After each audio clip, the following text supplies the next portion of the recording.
Well, good afternoon, everyone. My name's Chris Beam. I'm Managing Director of the McCourtney Institute for Democracy, and along with our co-sponsor, the Belisario School of Communications, we are very pleased to welcome you all and to welcome EJ to dear old state. We are in the midst of our own March Madness, so I want to just tell you some stuff that's coming up so you know about it. On March 29th, our director, Michael Berkman, is going to be interviewing Sarah Koenig, who is many of you know, is the voice behind the Serial podcast. And their conversation will focus on the most recent series, which is about the year she spent at the Cleveland courthouse and what that experience taught her about American justice. And we'll round out the academic year with the Kenneth Burke lecture by Patricia Roberts Miller of the University of Texas. Roberts Miller is the author of the recent well-regarded book, Demagoguery and Democracy. It's a short, punchy book that I recommend to you. And she'll be here to speak on the rhetoric of Hitler's battle and Hitler's rhetoric in battle. And that's on April 16th, again at the Nittany Lion Inn.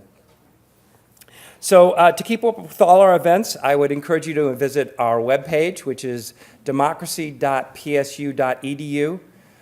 Jenna Spinelli, our stalwart communication specialist, worked very hard to get that address. So I'm just going to say it one more time because she worked very hard to get it. democracy.psu.edu. So you can sign up for our listserv. You can get us on social media. You can find out about all our other programs.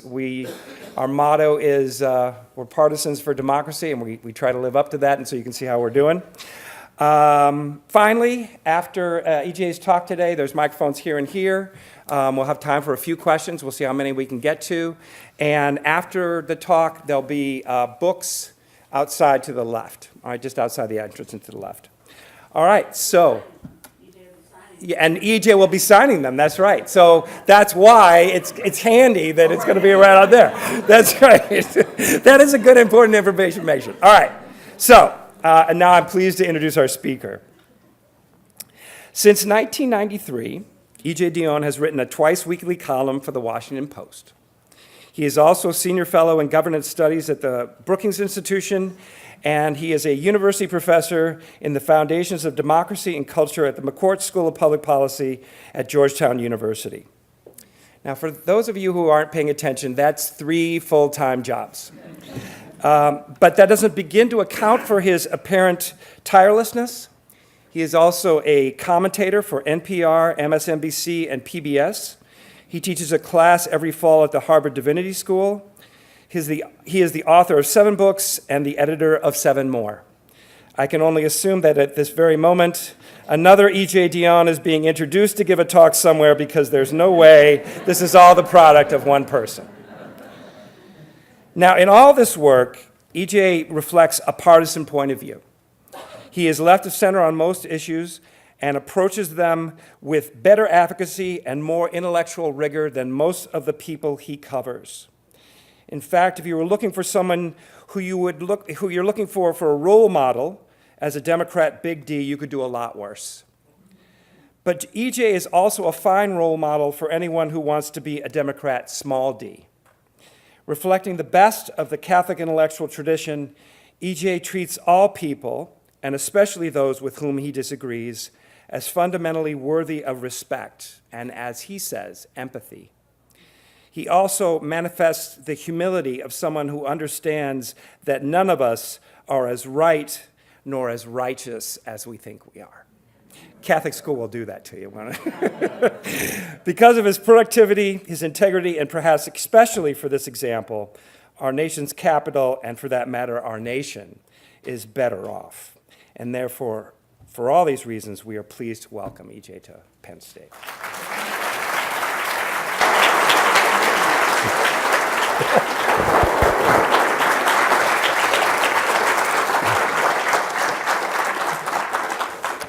I want to propose that we cancel my talk and just let Chris go on and on and on. That was so so generous. It was so much better than an intro I once got that ended. And now for the latest dope from Washington, here's E.J. Dionne. So thank you so much for that. And to prove that I went to Catholic schools, I always wanted to give a lecture on the social utility of guilt.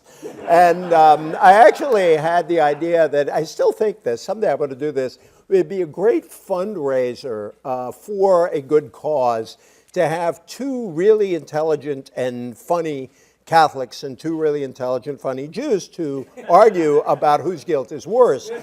And I went to my friend Melissa Rogers. Some of you may know the name. She was head of the faith-based office under for the second term of President Obama. She's a Southern Baptist. And I said, Melissa, you could moderate it. And she said, oh, you don't know what Southern Baptist guilt is like. So we are all afflicted.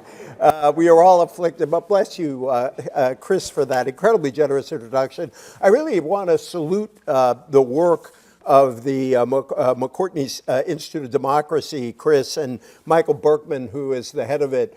It is great that Penn State has an Institute of Democracy. I think that you guys should set up a side business and set them up at every university in America, at least every land-grant school, at least every school we follow sports from. You could really help.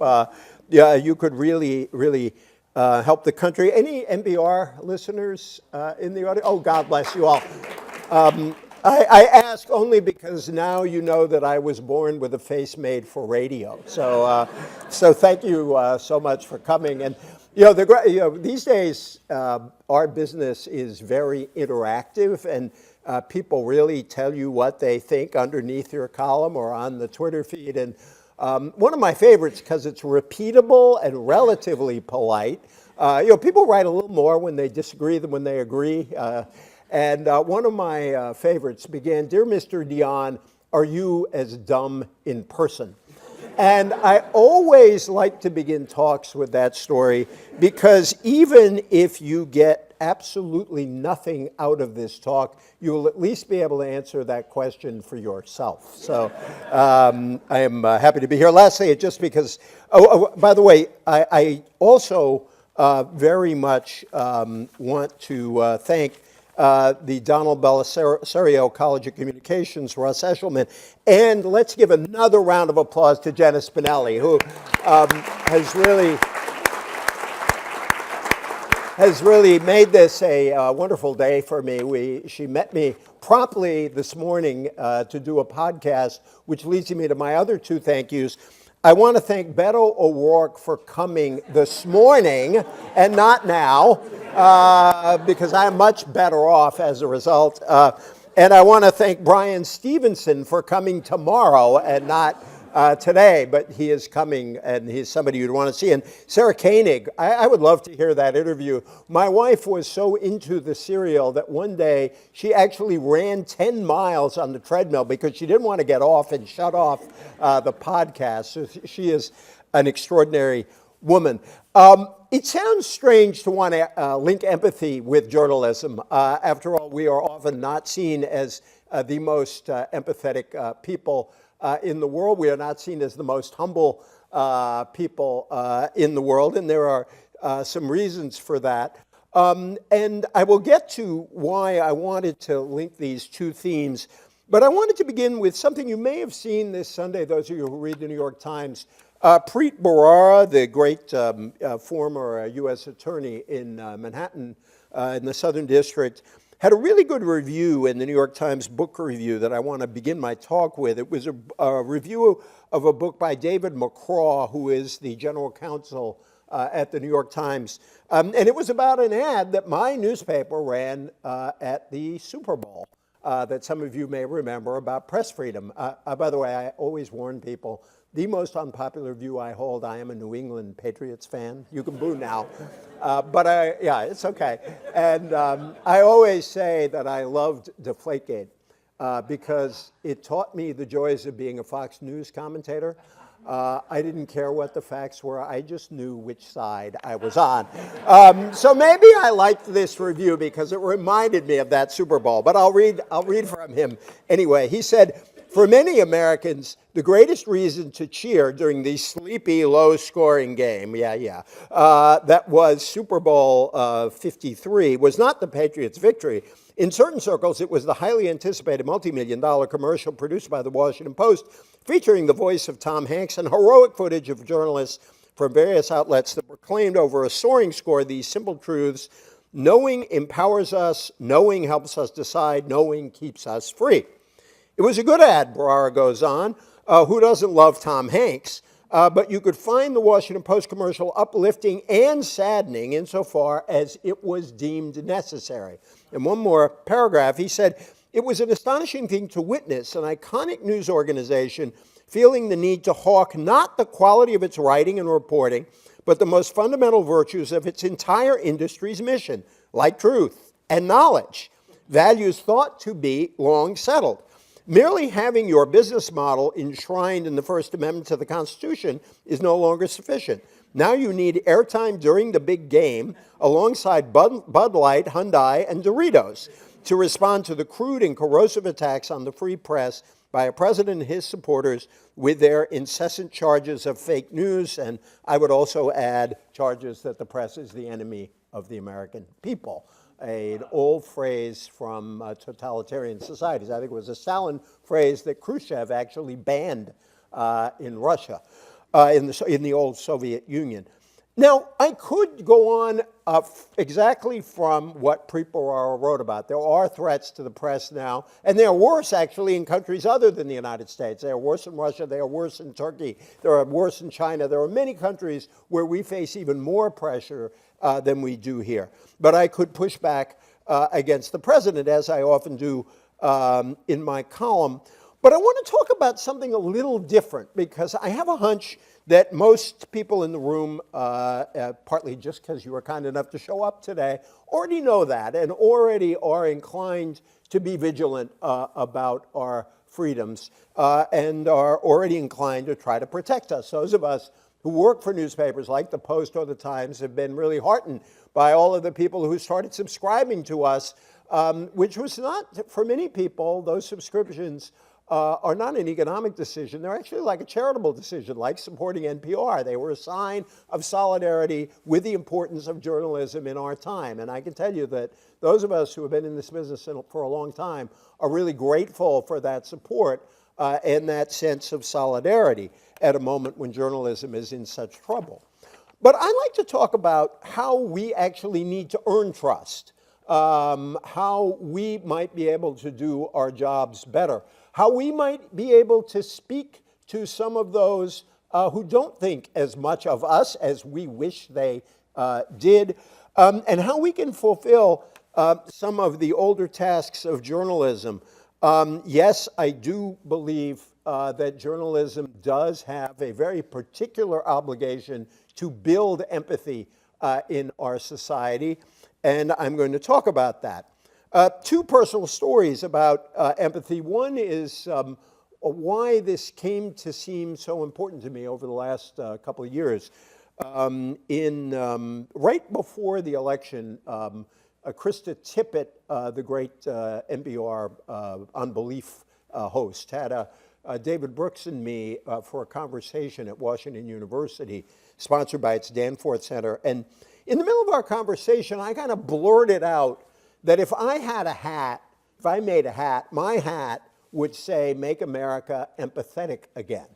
And at the end of the talk, this lovely man came up to me and said, "I really like that, and you're going to be hearing from me. What's your address?" So I gave him my address. And about 3 weeks later, a perfect replica of the Trump hat arrived in our household, which I hold dearly, says, "Make America Empathetic Again" on it. Now, I can't wear it because it looks too much like the Trump hat, and at a distance, you might never know, but I was really, really touched by that man. And I do think that many of the problems in our society many of the political problems in our society do stem from a lack of empathy. The other story I want to tell is the struggle I think many of us have, which is how can you be empathetic and open-minded and believe in the possibility of converting adversaries and at the same time stand up for the things you believe in, not compromise on things you shouldn't compromise on, and stand up strong when you need to stand up strong. And so the second story is something very important to me that happened when I was a 15-year-old. I grew up in an overwhelmingly white working-class town called Fall River, Massachusetts, south of Boston. I looked it up once. Our population was less than 1% African American. I think it was 0.6% when I was growing up. But I was in high school during the civil rights years, and I took a class at our Catholic school from a wonderful Benedictine monk who was also, I remember right, a convert to Catholicism, and he told us we could write a book review on any book that we want, any religious book, and I chose to write about Martin Luther King's collection of sermons, Strength to Love, which I commend to everybody. And I've never recovered from that encounter with King, and I am grateful that I haven't. And my engagement with King continued as a kid. I picked up that ancient piece of technology, now popular again, called the long-playing record. I remember going into a supermarket, and there was a recording of all the major speeches from the Civil Rights March in the summer of 1963. And I listened to the I Have a Dream speech over and over again on a record that became increasingly scratchy. And I really commend re-listening to that in our time. I think King is especially powerful and offers some lessons because he constantly offers two ideas that we think of as in tension with each other. On the one hand, he believed passionately in the conversion of adversaries. He didn't give up on people. He didn't give up on even his bitterest enemies. On the other hand, he believed in an uncompromising militancy. It would be a nonviolent militancy, but it would be forceful and uncompromising where necessary. Now, he did not think that his opponents were incapable of seeing the world differently. No matter how vile the treatment of African Americans had been in our history, he did not give up on the promise our nation made that someday it would treat all of God's children equally. He called upon us to sit down together at the table of brotherhood. And on that day, he insisted that day would arrive, as he said, we would be free at last, thank God Almighty, I'm free at last. But if Dr. King believed in conversion, he never stopped believing in militancy. He got very impatient with moderates who told the civil rights movement to slow down. One of his great documents is a letter from Birmingham jail, which is a rebuke to moderates who are saying, why don't you back off a little bit now on this equality thing? He said the same in his I Have a Dream speech, that people who said that they should stop pushing and wait and wait and wait. He said this, they tell us to engage in the luxury of cooling off or take the tranquilizing drug of gradualism. I've always loved that line. As someone who really does believe that change must be gradual, I am more a social democrat than a revolutionary, I have always taken that phrase, the tranquilizing drug of gradualism, as a kind of rebuke and a prod. And I think we should keep it in mind that way. It would be fatal for the nation, King said, to overlook the urgency of the moment. The whirlwinds of revolt will continue to shake the foundations of our nation until the bright days of justice emerge. We will not be satisfied until justice rolls down like waters and righteousness like a mighty stream. Those are the words of Amos, and I think the prophet Amos, and I think they should always define our goals. And so I think that we have to keep these two ideas in mind at the same time. I've always believed in argument. Now, argument is said to be a negative thing. A lot of people hear that word and it sounds, they almost automatically think of argument as bickering, like the Bickersons on that old TV show. I grew up in a warm, large, and very argumentative extended family. I want to encourage, by the way, people who disagree with me to ask questions. I always love to tell the story of my late Uncle Ray. he and I spent 40 years arguing politics. And you could tell how badly divided we were by how fierce our arguments were. When we were getting along pretty well in our country, they were kind of road arguments. We still had to argue, but there were other times when they were fierce. And actually, it's one of the things about now that I think about our inability even to argue with each other, the way families are kind of pushing this aside. I don't know if Uncle Ray and I could argue the way we used to, but I always like to tell the story that when he died, his kids, I will always be grateful for this, asked me to do the eulogy at his funeral. And I made a point during the eulogy of quoting Richard Nixon. And it was a Nixon line I liked, Richard Nixon channeling Theodore Roosevelt, on the man in the arena. But I looked at the folks in the church. I said the other reason I did that is that I was hoping Uncle Ray would hear me and come back to life just to say, I knew you'd be quoting Nixon someday. And, in this argumentative family of ours, my parents and my sister and my many cousins and my aunts and uncles, we could have stocked MSNBC, Fox News, and a whole lot of other outlets all along the spectrum. We actually loved to argue, but we actually also loved each other. I think a university should be a place where argument is not seen as a form of hostility, but as part of that process through which people give and receive help on the road to truth. And I think a democracy should be a place where, and I'm quoting the great philosopher Glenn Tinder, should give and receive help on the road to truth. That's what argument is all about. Now, I think one of the central purposes of journalism is to support good argument in our country, the arguments that democracy needs. There are things that we're going to argue about as to how we fix our healthcare system, how we make it more affordable for the students in the room to pay for college. It's one of the reasons I have 3 kids, 3 jobs. College is very expensive.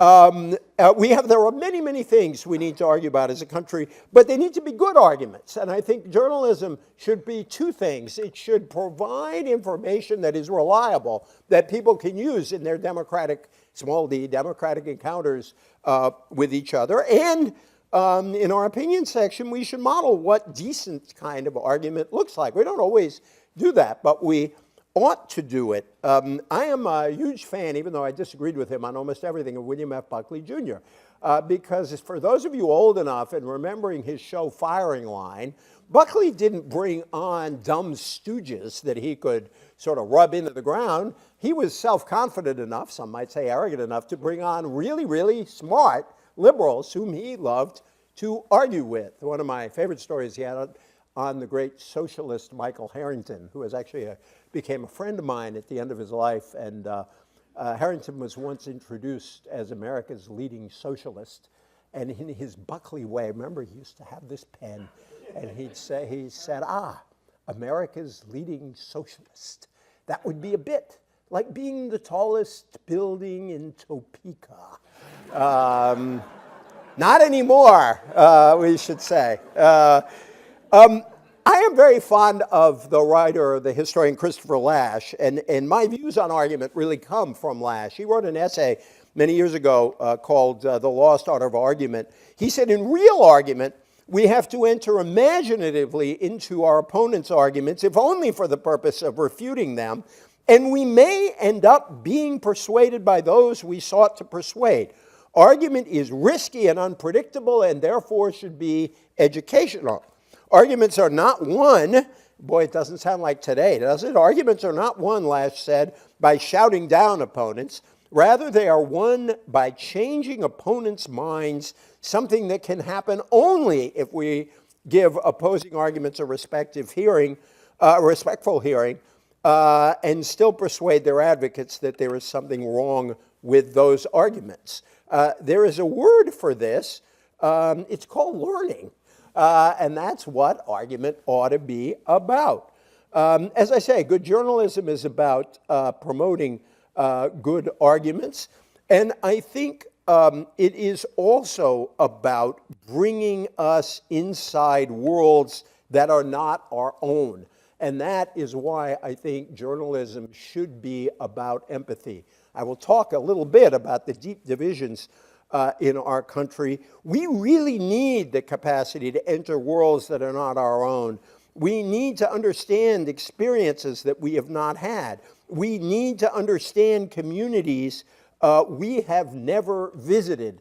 I teach a class on media and politics at Georgetown, and I always love to have NPR's Don Gagné come in, and so many of you know Don. One of the reasons I love Don, just as a human being, he's a Michigan Stater, not a Penn Stater. Sorry about that. He's very ardent.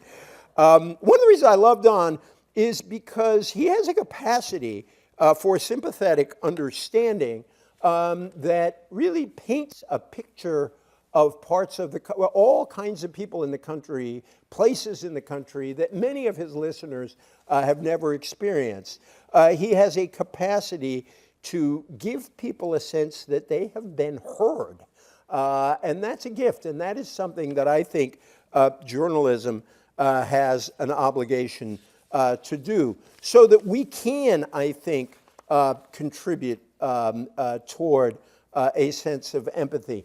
How can we journalists, but we all of you, we all of us, bring together a nation that is being torn apart? How can we repair the social and political fabric of a land in which people across the lines of region and party and class and race seem incapable of understanding each other and often appear to loathe each other?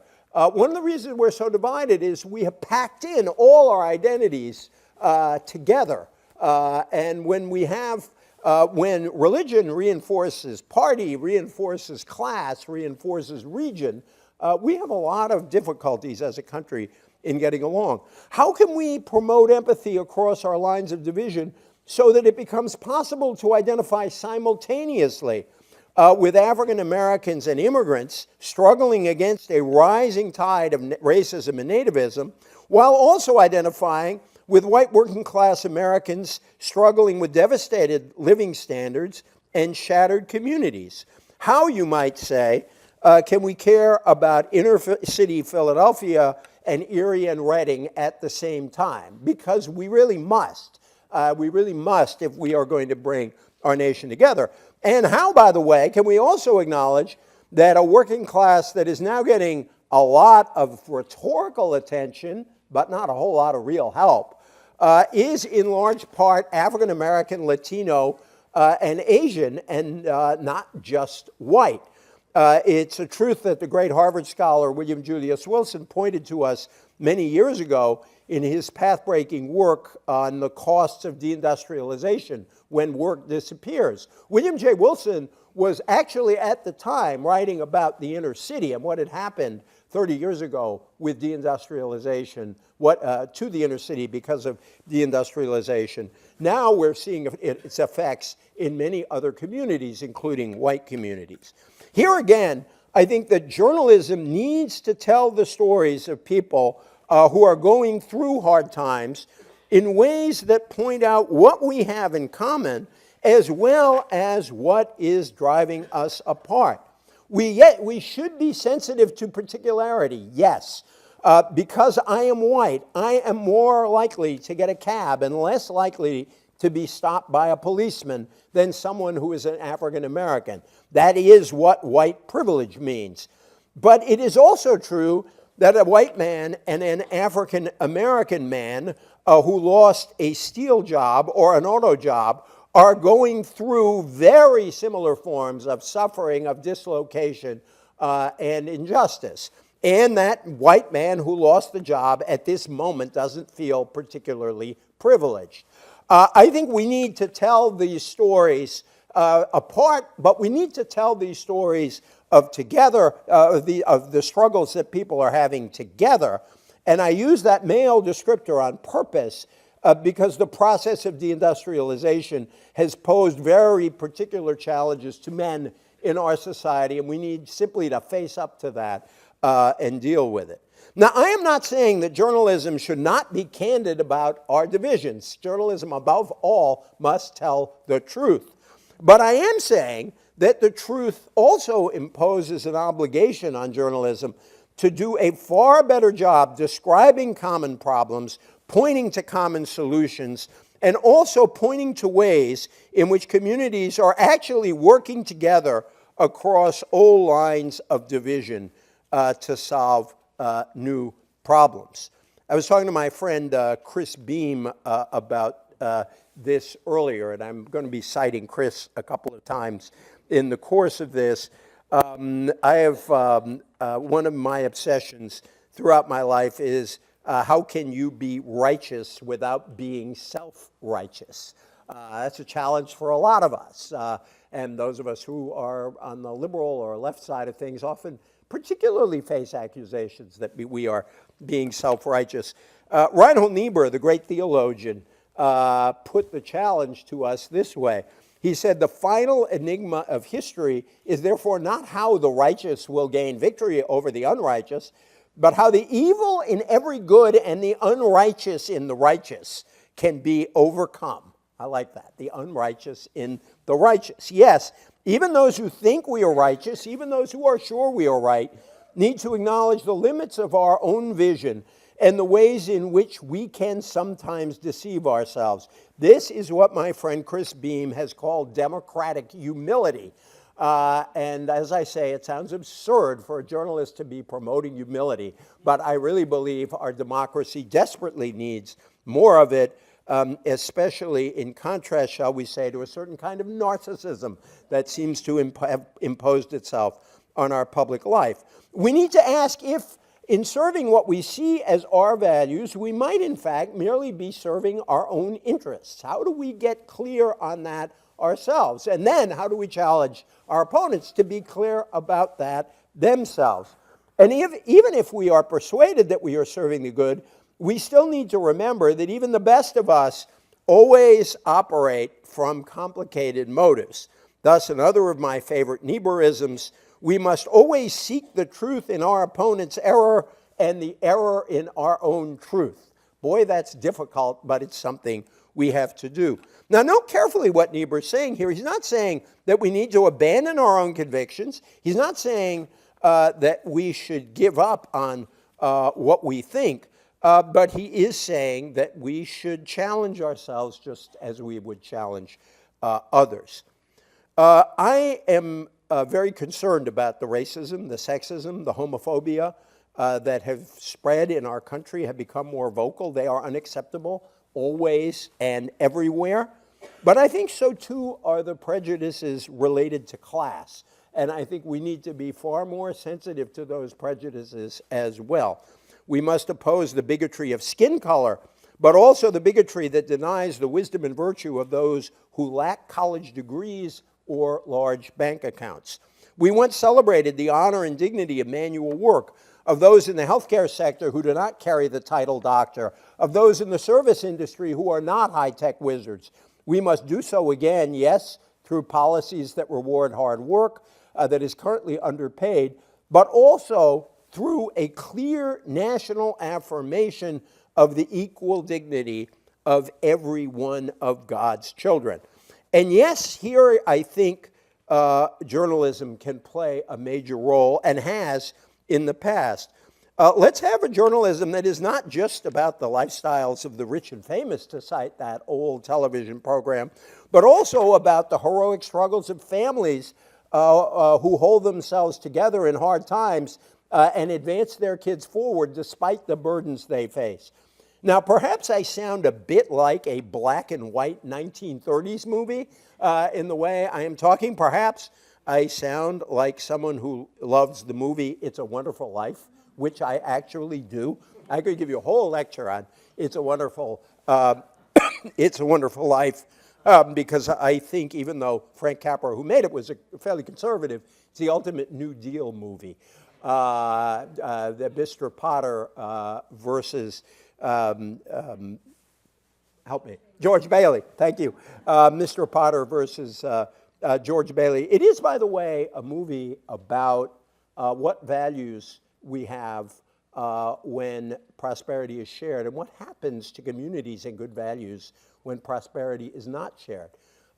for people who care about the moral life, look at Bedford Falls when the good folks in Bedford Falls don't have a chance to own their own homes and don't have a chance for dignity.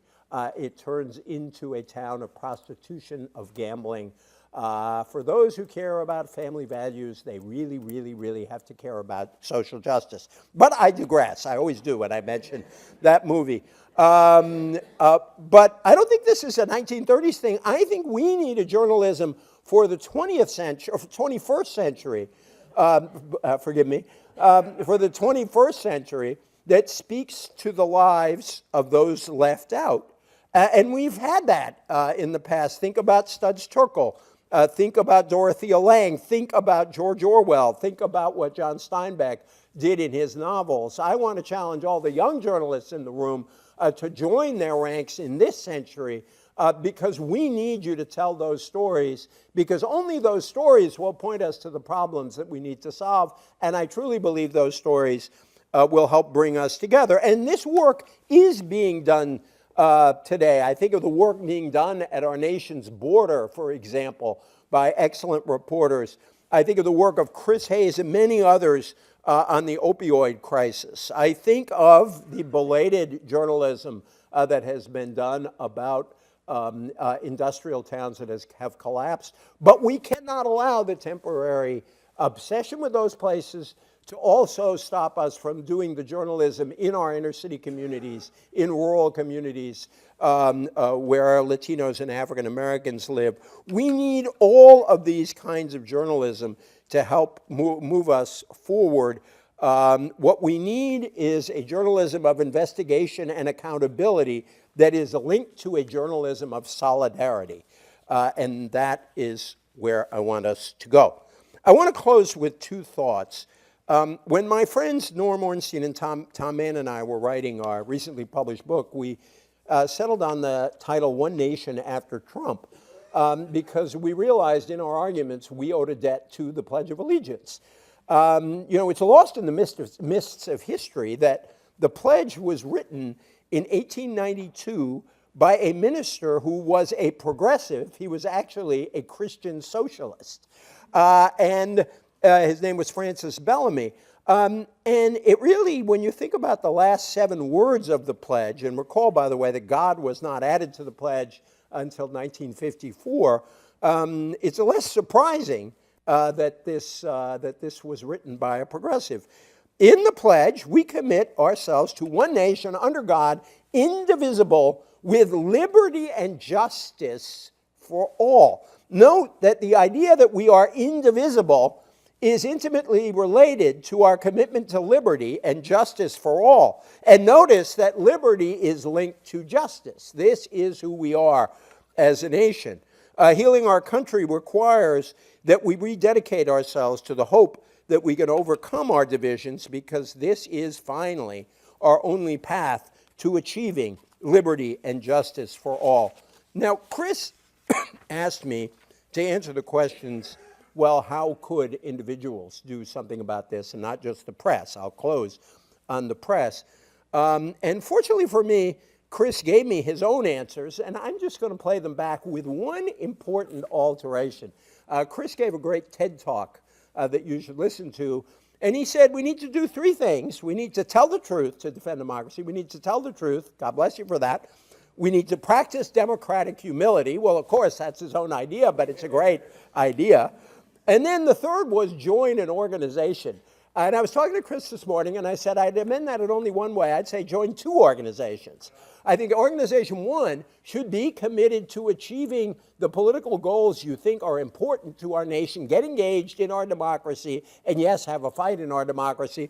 But organization 2 should be an organization in which you will work together for a community or for kids or for schools with people who don't share your own politics, but with whom you do share these goals. You can fight for your politics on the one side, but you can actually try to dialogue with folks who disagree with you, and I think we always work better together when we're trying to solve problems together. I am simply parroting back Chris's words with an amendment because I just couldn't do any better than Chris did. I talked about a journalism of solidarity. I just want to close with this. I always like to ask audiences, what is the first word of the Constitution of the United States? Yes, let's say it together. We. We don't say we very much anymore in the United States of America. We really desperately need to become a we country again.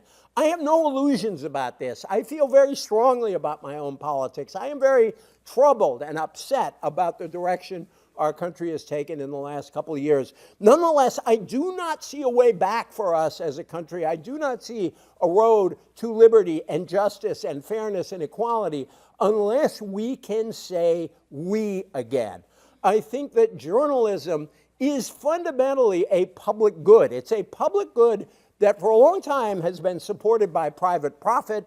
That private profit ran into some trouble when the online came along, when new forms of advertising came along. I always like to joke that Craigslist probably did more damage to newspapers than President Trump ever will. Nonetheless, it's still a public good. It is still a we good. I think journalism must always understand that in the end, we are about democracy. We depend on democracy. We depend on the freedoms that a constitutional democracy guarantees, and our very job is to help all of us, to help you be better citizens. We can never lose sight of that, and I think we can never lose sight of our obligation to help us think not simply as individuals, but as a we determined to preserve that liberty that we journalists enjoy. That liberty isn't for us. It's us journalists. It's for all of us, and we depend on you for it. Thank you all very, very much.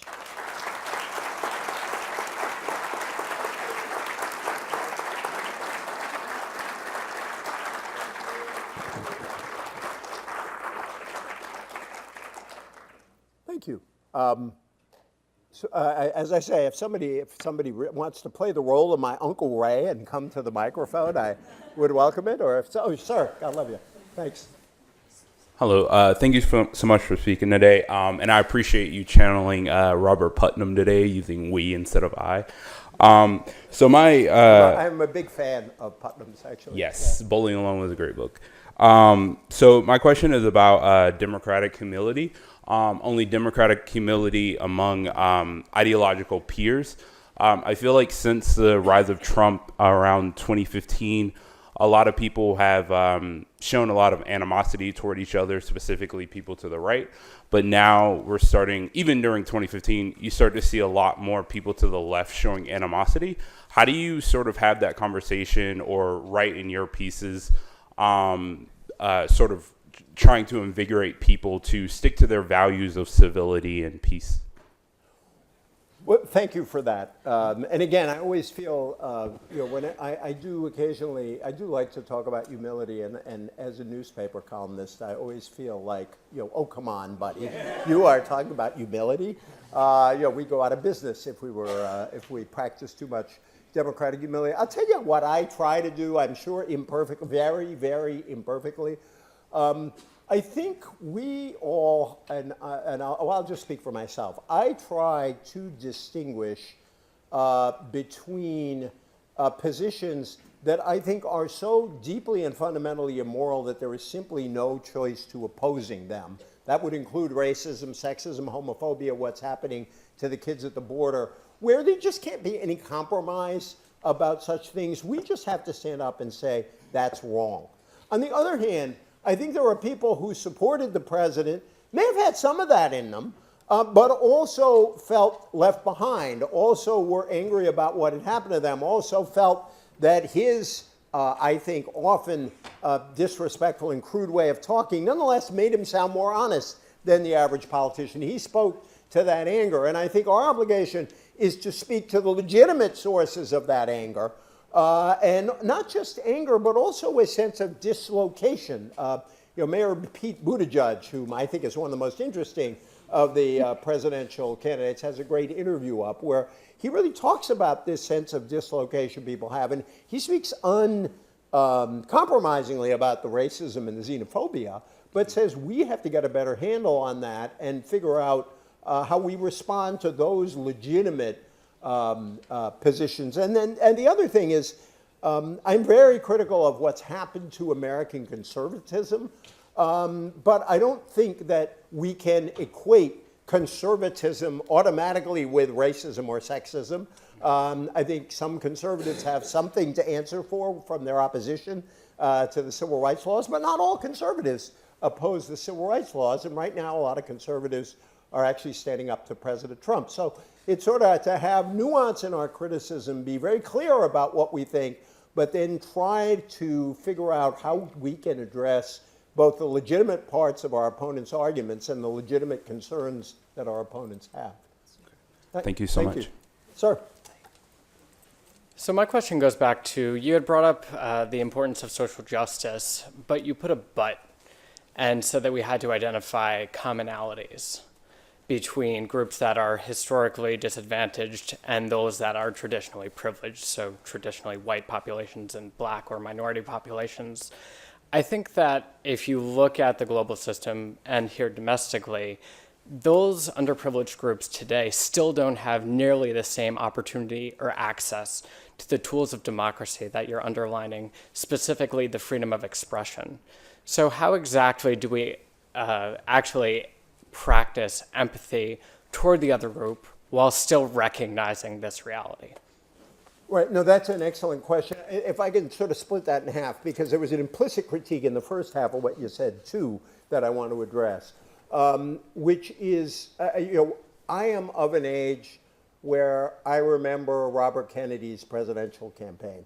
And those of us who do remember, and in some cases young people I run into who are fascinated by the memory of Robert Kennedy, sort of remember him precisely because he had an ability to speak to a sense of the injustice on both sides without, among white working class people and African Americans, without in any way denying that the history of oppression against African Americans went back longer and was deeper and was different than what the white working class faced. But nonetheless, he could see where the white working class legitimately got a sense of injustice, and he found a way to be able to talk to both. I really think we need political leadership who can talk to both without in any way denying the very specificity and the depth of the oppression that African Americans faced. On your second point, I worry a lot about the disempowerment of minority groups and the young, first of all, through voter suppression that's happened in a lot of states. I mean, I'm a big fan of H.R. 1 that the House passed because I think it's very, I'm actually for what some call compulsory voting. I call it universal voting, like they have in Australia. I'm for it because it would change all of the assumptions that local election officials have to work under. Because if every citizen has the obligation to vote, their job is to make it as easy as possible for citizens to exercise their right. And this would mean, instant registration at the poll, election day registration, automatic registration, all kinds of things that would empower particularly minority voices. I would also say the voices of the young, who tend to be discriminated against by the system we have. Last point, you put this in international terms. One of the real challenges the rich countries face is that in wealthy countries like ours, the people who suffer most from globalization are the least advantaged people within our societies. Now, on paper and in reality, their incomes are much higher than incomes in Central Africa or incomes in many countries in Asia. But nonetheless, the real cost of globalization hit hardest at the bottom of our economies. And we need, and I don't have the answer to this, but we need a way of talking about global injustices at the same time that we address this very particular injustice that globalization is causing within our own economy and society. But I thank you for the question. Thank you. Sir. Thanks for coming to Central Pennsylvania. Love being here. Thank you. And I've always admired your work. Oh, in bless fact, you. I taught American politics back in the day here, and you wrote a wonderful book. I think it's How a Bill Becomes a Law, which was quite excellent. You know, I never wrote. You're the second person who credits me with that book. Really? I think you are thinking of a great book by Steve Wallman that I once reviewed. But anyway, I appreciate it. I mean, I should have said nothing, but I can't claim take the someone compliment else's whenever book. you can get Thank it. you. A couple of nights ago on CNN, Norm Ornstein was on, and I was particularly struck by how upset he seemed to be. He referred to the latest of President Trump's dog whistles to violence, the statement when he said the police are on my side, the army's on my side, and the motorcycle gangs for Trump are on my side. And I'm wondering what your thoughts are about the possibility that the president, under any number of circumstances, maybe losing an election that he doesn't want to lose, will turn to violence or promote it. And the second part of this question is there any point at which the Republicans who are supporting him might, in fact, say this is enough? You know, your second question reminds me of a variation on an old joke, the man who has an opportunity to talk to God, and the man asks God, when will the Republicans turn on Trump? And God replies, not in my lifetime.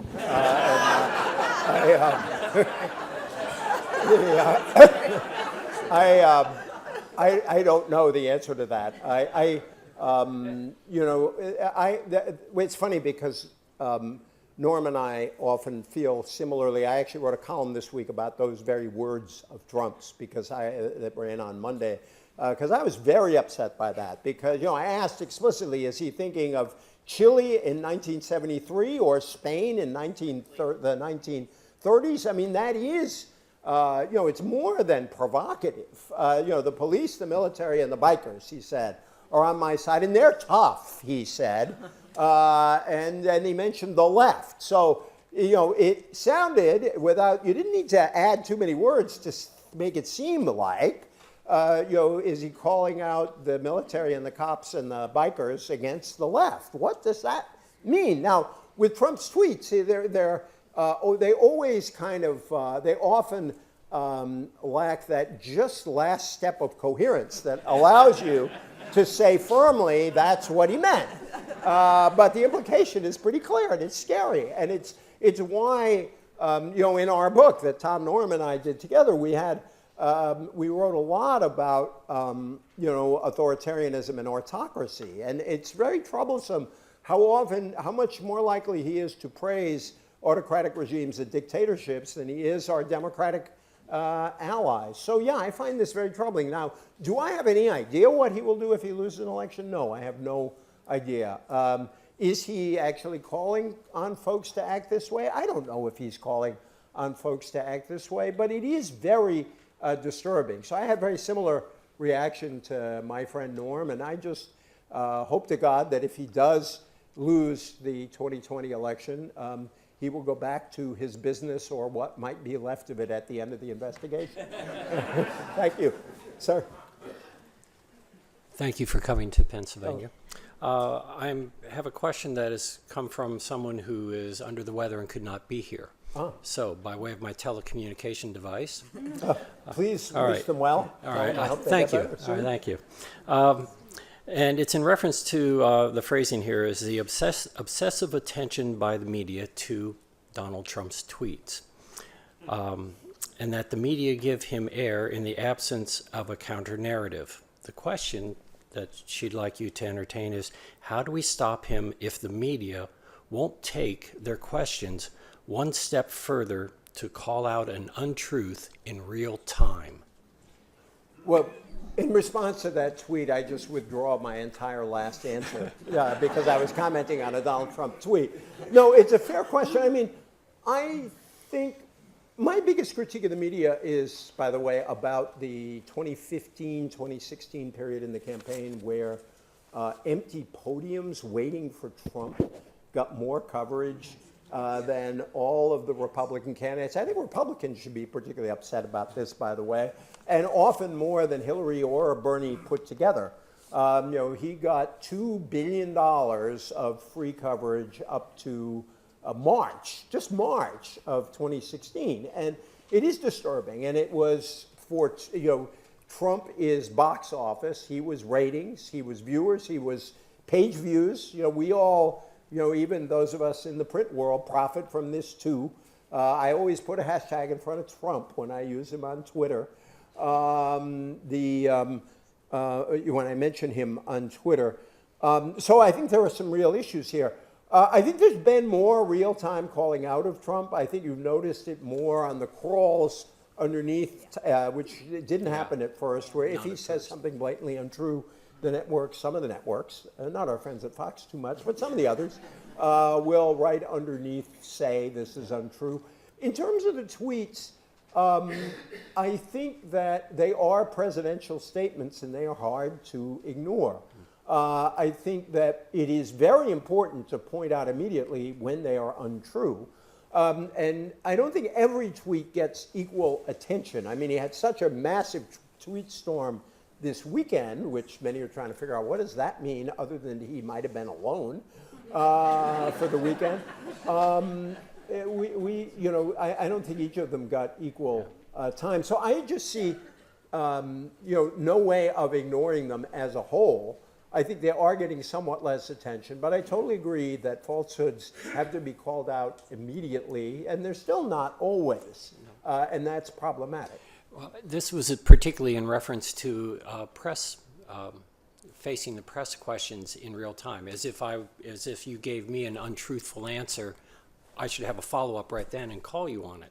If they And permit that the doesn't follow-up. I agree with that. I mean, So and I think you've noticed that some reporters have tried to do that, and some of those reporters were not very shut 'em welcomed down. over time, which is another problem, because I think historically, whatever problems we had with presidents in the past, and relations with Nixon were a little dicey there for a while, they accepted this challenge. President Kennedy was pretty funny at pushing back on tough questions. So was Ronald Reagan, for that matter. So I think this is an unusual situation. Thank you. Okay, well, great. Why don't I, we've only got 3 people, so I'll take 3 together, and then I'll evade the one that's really hard. Okay, well, I'll be your first victim. Thank you very much for a very urbane and tremendously inspiring talk. Oh, thank you. My question has to do with whether the journalist has a responsibility to animals and the environment. And where it comes from is that I watch various news programs. My favorite one actually is CNN. But you wouldn't even know that there was an environmental crisis going on. I mean, today all we heard about was Kellyanne Conway and George, and yesterday it was what happened in New Zealand. And if there is such a responsibility, I'm wondering what we could do, like having a global warming channel or something like that to make up for that, because the world is being given short shrift. I mean, people, yes, and truth and justice and all of that stuff, but I think we're going to heck in a handbasket, and somewhere something's missing. So that's my question. Please. Applaud the lady. Go ahead. Hi. My question is kind of related to the polarization that we're seeing, just like amongst Americans in general, but also amongst politicians. And I'm curious what your thoughts are in terms of what are journalists' responsibility in terms of trying to lessen the polarization, because I know that it's obviously very difficult to target audiences that don't want to listen to you. And I feel like a lot of people have their preferred sources of news and won't really listen to other opinions or anything like that. And I'm just curious how you feel that can be combated through journalism. Thank you. I think all conservatives should be required to read my column. No, that's a very good question, and it's a challenging one. Sir, from Duquesne, you're gutsy to wear that shirt here. I really appreciate listening to you on National Public Radio. I read your column. Just a couple of things. To the true believers in Trump, no amount of calling out and truth-telling is going to affect them. I think the bigger worry is that he's dragging down the whole system, in that in 2016, it's not that Trump got more votes than, let's say, Mitt Romney. It's that he discouraged other people from voting because they felt, oh, they're both the same. And that I see young people like my son, who's 21 years old. You know, I was a political science major at this fine institution, and yet he will not register to vote because he views they're all the same. Trump is bad, everybody else is bad. And I have just one other follow-up comment I'd like to make. I was just reading Madeleine Albright's book, Fascism, and she talked about what happened with, of course, Hitler in Germany, Mussolini in Italy, Franco in Spain, and how it started out with recruiting mobs of toughs to beat up the opposition and what have you. And if I can make this a little bit less scary and trying to end on a lighter note, when I heard Trump's comment about all his tough friends, he's got the military, the police, the bikers, tough guys who will help him. I thought, yeah, I went to Penn State in the late 70s. What's he got? A cop, a soldier, a biker? His tough friends are the village people. YMCA, man, I love that. Thank you very much. So on climate, journalists hear a lot about how we undercover the climate issue. I suspect we do. I suspect there's something to that criticism, and that journalists tend to respond to what's going on immediately. I think there has been more journalism on this over time. I think it's accelerating. I also think more and more newspapers have adopted the rule that no more will they say, well, some people say this is happening and it's of human cause. Other people say, no, that that's not true. I mean, people have gotten rid of that false balance and saying, the vast majority of scientists believe that we are facing a serious crisis. So, I think that your concern is gaining ground, though I think you would argue back that it's not gaining ground fast enough, given that the crisis is 12 years away, and that's actually exaggerating in a sense how much security we can feel. So I think. I don't think you'll ever be fully happy, but I think that there's been more movement in your direction. What can journalists do to lessen polarization?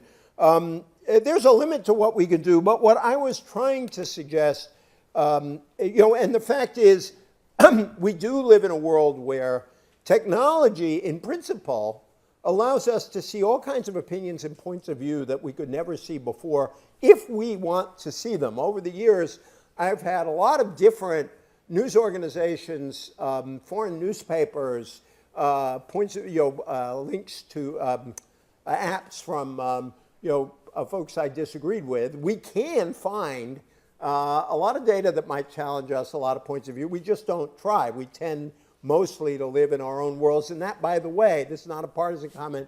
Studies suggest that's even truer of our friends on the right than it is of our friends on the left.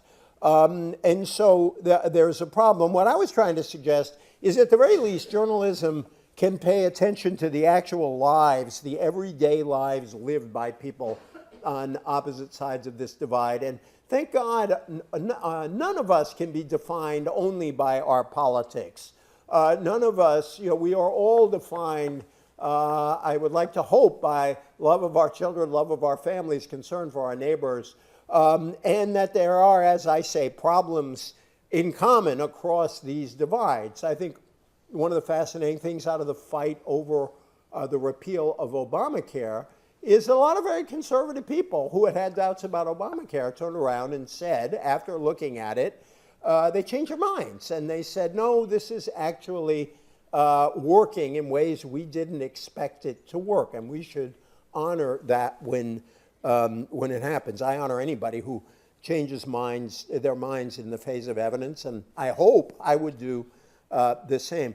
Lastly, on true believers in Trump, a lot of this depends on how you define the size of true believers in the president. Again, Chris has heard me, we've hung around a lot the last day. Here's a group that interests me the most in the election. If you remember back to the exit polls in 2016, 60% of Americans had a negative view of Trump, an unfavorable view of Trump on election day, but 55% of Americans had an unfavorable view of Hillary Clinton. When you put those two together, you had 17% of Americans who had an unfavorable view of both of them. That group voted 47-30 for Trump. Now, many people in this room would say, my God, if you didn't like either of them, how could you vote for him? But they did, 47-30. What that means is about 9% of Trump's 46% really came from people who, for whatever reason, preferred him to Hillary Clinton. These are not Trump true believers. That already knocks the sort of core Trump vote down to about 35%. I think it's closer to 25% when you look at other polls. And heck, I could run as a Republican and get 25%, you know. Really, I had a friend who was a pollster who used to throw his name in as a Democrat and as a Republican just to get the bottom core Republican and Democratic vote. It was usually around 25%. He would always get 25% vote for president. And so I think there's a lot, that leaves a lot of the country ready to listen to other arguments. And I know there are folks like your son who are so discouraged that they say, I don't really want to vote. But the fact of the matter is, we saw in 2018 an extraordinary mobilization in the country. We've seen extraordinary organization in cities and towns, in red counties as well as blue counties. A lot of counties here in central Pennsylvania, people who said that we didn't think we wanted to be involved in politics, but after the 2016 election, we needed to be. And when Martha, who bakes your favorite cherry pie, or Harry, who fixes your car for a decent price, knocks on your door and says, I really want you to think about the problems with the president, somebody's going to listen to him in the way they won't listen to some national pundit saying it on television, and I don't blame them. I think this kind of activism, this kind of engagement is real. We saw it in the election results, and I really think it could change the country. So I will end on a very optimistic note. Some people say I'm a glass 1/10 full person, so that's really dangerous. But think about two things, and I'm drawing this from a great scholar called Theda Skocpol, who's done studies in Trump counties all over the country. She did a great book on the Tea Party, spent a lot of time with Tea Partiers.